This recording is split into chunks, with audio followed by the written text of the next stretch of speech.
ഉമ്മൻചാണ്ടി കേരളത്തോട് വിട പറഞ്ഞിട്ട് ഇന്നേക്കൊരാണ്ട്. ഉമ്മൻചാണ്ടിയുടെ ഓർമ്മയിൽ ഇന്നു നാടെങ്ങും നിരവധി അനുസ്മരണ പരിപാടികൾ നടക്കും. പുതുപ്പള്ളി പള്ളിയിൽ നടക്കുന്ന പ്രത്യേക പ്രാർത്ഥനയിൽ പങ്കെടുക്കാൻ നേതാക്കളുടെയും അണികളുടെയും കുത്തൊഴുക്കാണ്.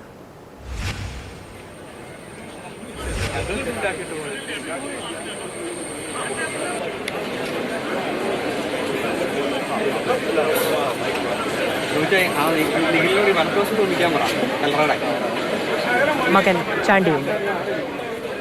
കേരളത്തിലെ ഓരോ സാധാരണക്കാരും കഴിഞ്ഞ ഒരു വർഷക്കാലം കാണിച്ച സ്നേഹവും ദയവായിട്ടും ഒരിക്കലും മറക്കുവാൻ സാധിക്കുന്നില്ല.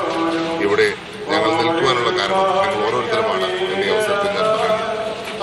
ഈ ഒരു നിമിഷം പോലും എൻ്റെ പിതാവിനെ പറ്റി ചിന്തിക്കുവാൻ അല്ലെങ്കിൽ മോൺ ചെയ്യുക എന്ന് പറയാൻ, ആ മോൺ ചെയ്യാനുള്ള അവസരം ഉണ്ടായിരുന്നെങ്കിൽ ഞാൻ ബുദ്ധിമുട്ടിയേനെ. അത് മോൺ ചെയ്യാൻ അവസരം തരാതെ നിങ്ങൾ സ്നേഹം കൊണ്ട് ഞങ്ങളെ വീർപ്പ് മുട്ടിച്ചു. ഒരു വർഷം ഒരു ദിവസം പോലും അദ്ദേഹത്തിന്റെ പേര് കേൾക്കാതെ ഇരുന്നിട്ടില്ല. നിങ്ങൾ ഓരോരുത്തരും തന്ന സ്നേഹത്തിന് ഈ അവസരത്തിൽ നന്ദി പറയുന്നു. ചാണ്ടിയപ്പൻ പറഞ്ഞത് അക്ഷരാർത്ഥത്തിൽ ശരിയാണ്. അതായത് ഒരു മനുഷ്യൻ മരിച്ചുപോയി ഒരു വർഷമാകുന്നു. ഇപ്പോഴും നമ്മുടെ പൊതുമണ്ഡലത്തിൽ ഓർമ്മകളിൽ വാർത്തകളിൽ ഒക്കെ നിറഞ്ഞു നിൽക്കുകയാണ് ഉമ്മൻചാണ്ടി എന്നുള്ളതാണ്. അദ്ദേഹം ഈ സമൂഹത്തിന്, നമ്മുടെ രാഷ്ട്രീയ മണ്ഡലത്തിന്, സാംസ്കാരിക മണ്ഡലത്തിന്, മനുഷ്യന്മാരുടെ മനസ്സിൽ എത്രത്തോളം പ്രിയപ്പെട്ടവനായിരുന്നു എന്നുള്ളതിൻ്റെ ഏറ്റവും വലിയ ഉദാഹരണം. അതുകൊണ്ടാണ് ഈ 1-ാം വാർഷികത്തിലും ആരും പറയാതെ, ആരും ക്ഷണിക്കാതെ അദ്ദേഹത്തിൻ്റെ കല്ലറയിലേക്ക്, പള്ളിയിലേക്ക് ഒക്കെ അദ്ദേഹത്തിന് പ്രിയപ്പെട്ട നേതാക്കൾ, അണികൾ എല്ലാവരും ഒഴുകി വരികയും ചെയ്യുന്നത്.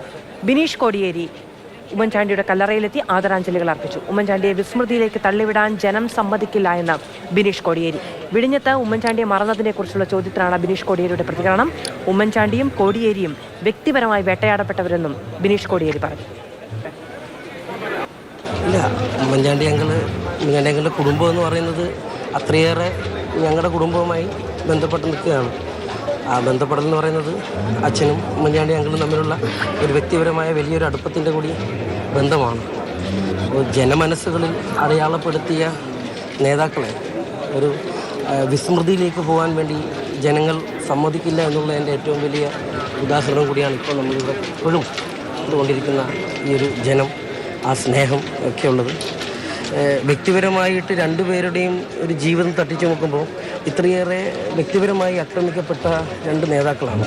എങ്കിൽ പോലും ആ വ്യക്തിപരമായ ആക്രമണം നേരിടുമ്പോൾ പോലും ആ ആക്രമിക്കുന്നവരോട് വളരെ സൗഹാർദ്ദപരമായ അന്തരീക്ഷം കാത്തു സൂക്ഷിക്കാൻ, അല്ലെങ്കിൽ അവരോട് പോലും കൃത്യമായ സൗഹൃദത്തിലും ചിരിയിലൂടെയും അവരെ കൂടി ചേർത്ത് നിർത്തുവാൻ വേണ്ടി ശ്രമിച്ച രണ്ട് മനുഷ്യർ, അല്ലെങ്കിൽ രണ്ട് നേതാക്കളായിരുന്നു ഉമ്മൻചാണ്ടി അങ്കിളും കോടിയേരി ബാലകൃഷ്ണൻ. ഉമ്മൻചാണ്ടിയുടെ കല്ലറയിൽ നിന്ന് പ്രദീപ് ജോസഫ് നമ്മളോടൊപ്പം ചേരുന്നുണ്ട്. പ്രദീപ്, ഉമ്മൻചാണ്ടിയുടെ വിയോഗത്തിൻ്റെ 1-ാം ആണ്ട്, അദ്ദേഹത്തെ സ്നേഹിച്ചിരുന്ന മനുഷ്യർ പുതുപ്പള്ളി പള്ളിയിലേക്കും അദ്ദേഹത്തിൻ്റെ കല്ലറയിലേക്കും ഒഴുകി വരുന്ന കാഴ്ചയാണ് നമുക്ക് കാണാൻ കഴിയുന്നത്. പല വികാരപരമായ രംഗങ്ങളും അവിടെ ഉണ്ടാകും. നമുക്ക് ഓർമ്മയുണ്ട് ആ ദിവസങ്ങൾ. എത്രത്തോളം വികാരവായ്പോടെയാണ് കേരളം അദ്ദേഹത്തിന് പ്രിയപ്പെട്ടവർ, അദ്ദേഹത്തോട് സ്നേഹമുള്ളവരെല്ലാവരും അദ്ദേഹത്തിന് വിട പറഞ്ഞു നൽകിയത് എന്നുള്ളത്. അതിൻ്റെ ഒരു ആവർത്തനം കാണാൻ കഴിയുന്നുണ്ടോ കല്ലറയിൽ നിന്ന്? തീർച്ചയായും അത് ഉമ്മൻചാണ്ടി മരിക്കുന്നില്ല, ജീവിക്കുന്നു ഞങ്ങളിലൂടെ എന്നായിരുന്നു അന്ന് അദ്ദേഹത്തിൻ്റെ മൃതദേഹം തിരുവനന്തപുരത്ത് നിന്ന് എടുക്കുമ്പോൾ മുതൽ ഇവിടെ ഈ കല്ലറയിലേക്ക് വയ്ക്കും വരെ കേട്ട മുദ്രാവാക്യം. ആ മുദ്രാവാക്യം അനർത്ഥമാക്കുന്നത് തന്നെയാണ് അതിനുശേഷമുണ്ടായ കാഴ്ചകളും. മിക്കവാറും ദിവസങ്ങളിൽ പ്രധാനപ്പെട്ട തീർത്ഥാടന കേന്ദ്രങ്ങളൊന്നായ പുതുപ്പള്ളി പള്ളിയിലേക്ക് മറ്റൊരു തീർത്ഥാടന കേന്ദ്രത്തിലേക്ക് പോകുന്നു എന്നതുപോലെയാണ് ഉമ്മൻചാണ്ടിയുടെ കല്ലറയിലേക്ക് ആദരാഞ്ജലികൾ അർപ്പിക്കുന്നതിന് വേണ്ടി ആളുകൾ എത്തിക്കൊണ്ടിരുന്നത്. ഇന്ന് തന്നെ രാവിലെ മുതൽ തന്നെ രാഷ്ട്രീയ നേതാക്കളും ഒപ്പം ഏതെങ്കിലും തരത്തിൽ ഉമ്മൻചാണ്ടിയിൽ നിന്ന് ഏതെങ്കിലും തരത്തിലുള്ള ആനുകൂല്യങ്ങൾ അല്ലെങ്കിൽ സഹായങ്ങൾ അല്ലെങ്കിൽ ആശ്വാസവാക്കുകൾ ലഭിച്ചവരുമായ ആളുകൾ അദ്ദേഹത്തിന് ആദരാഞ്ജലികൾ അർപ്പിക്കുന്നതിന് വേണ്ടി എത്തിക്കൊണ്ടിരുന്നു. വിപുലമായ അനുസ്മരണ സമ്മേളനം അല്പസമയത്തിനകം ചേരും. ഗവർണർ ഉൾപ്പെടെയുള്ളവർ ഈ അനുസ്മരണ സമ്മേളനത്തിൽ പങ്കെടുക്കും. അദ്ദേഹം ഇതിനോടകം തന്നെ എത്തിച്ചേർന്നിട്ടുണ്ട്. അല്പസമയത്തിനകം കല്ലറയിൽ പൂക്കൾ അർപ്പിക്കുന്നതിന് വേണ്ടി ഗവർണർ എത്തും. കോൺഗ്രസ് രാഷ്ട്രീയത്തിലെ ഏതാണ്ട് എല്ലാ നേതാക്കളും തന്നെ ഇതിനോടകം തന്നെ എത്തിയിട്ടുണ്ട്. ഏതെങ്കിലും കാരണത്താൽ ഈ പൊതുസമ്മേളനത്തിൽ പങ്കെടുക്കാൻ കഴിയാത്തവർ രാവിലെ 5 മണിക്ക് നമ്മൾ ഇവിടെ വരുമ്പോഴും നേതാക്കളും പ്രവർത്തകരും ഉൾപ്പെടെ ഉണ്ടായിരുന്നു.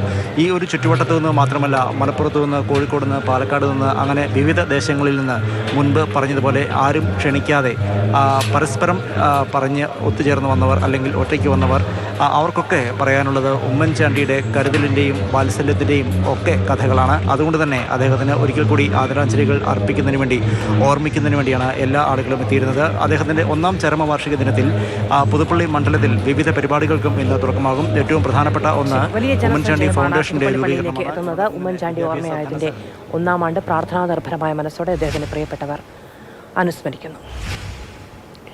ഉമ്മൻചാണ്ടിയുടെ കല്ലറയിലേക്ക് എത്തിയ ബിനീഷ് കോടിയേരിയുടെ പ്രതികരണവും ശ്രദ്ധേയമായിരുന്നു. വിഴിഞ്ഞവുമായി ബന്ധപ്പെട്ട ചോദ്യങ്ങൾക്ക് ഉമ്മൻചാണ്ടിയെ വിസ്മൃതിയിലേക്ക് തള്ളിവിടാൻ ആർക്കും സാധിക്കില്ല, അതിന് ജനം സമ്മതിക്കില്ല എന്ന് ബിനീഷ് കോടിയേരിയുടെ പ്രതികരണം.